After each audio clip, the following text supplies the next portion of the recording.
امام کسائی جو کہ لغت کے اندر ایک بہت بڑے امام ہیں، آپ جب علم دین سیکھنے اپنے علاقے سے دوسرے علاقے میں گئے تو چند بار جب آپ واپس اپنے علاقے آئے، پھر آئے تو ایک بار جب آپ پڑھ کر واپس آئے، آپ نے دیکھا کہ آپ کے گھر کے قریب ایک شربت فروش کھڑا ہے۔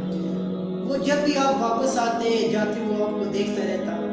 ایک دن اس نے بلا کر پوچھا، میاں آپ کیا کرنے جاتے ہو؟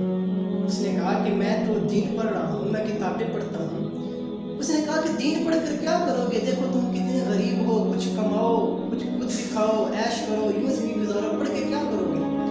تو امام حسین نے فرمایا نہیں میں پڑھوں گا۔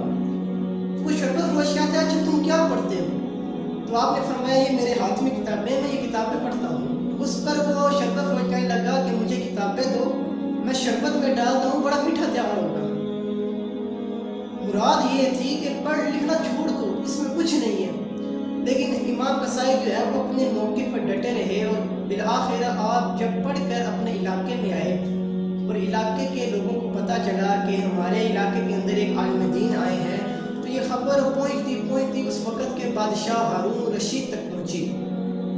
جب اس کو یہ پتہ چلا کہ ایک عالم دین آئے ہیں تو آپ نے پیغام کے الوا بھیجا کہ میں آپ سے ملنا چاہتا ہوں۔ جب امام کسائی جانے کے لیے تیار ہو گئے، بادشاہ کو پتہ چلا کہ آپ آ رہے ہیں، تو بادشاہ نے اپنے جو خاص مشیر تھے ان سے کہا کہ ہم نے امام صاحب کا استقبال کرنا ہے، ایک عالم دین آ رہے ہیں۔ تیاریاں بڑے زور و شور سے جاری ہوئی۔ جب امام صاحب علاقے میں داخل ہوئے تو وہ ایک بڑا اچھی طرح آپ کا استقبال کیا گیا۔ کوئی آگے بڑھ کر آپ کی سواری کو ہاتھ لگا رہا ہے برکت حاصل کرنے کے لیے، کوئی آپ کے امامے کو ہاتھ لگا رہا ہے۔ تو چلتے چلتے نا آگے اچانک وہی شربت فروش آ گیا جو آپ کو کہا کرتا تھا کہ بیٹا کتابیں مجھے دے دو، میں شربت میں ڈالتا ہوں، بڑا میٹھا شربت تیار ہوگا۔ آپ جب اس کے پاس گئے نا تو آپ نے فرمایا بابا دیکھا کتنا میٹھا شربت تیار ہوا ہے۔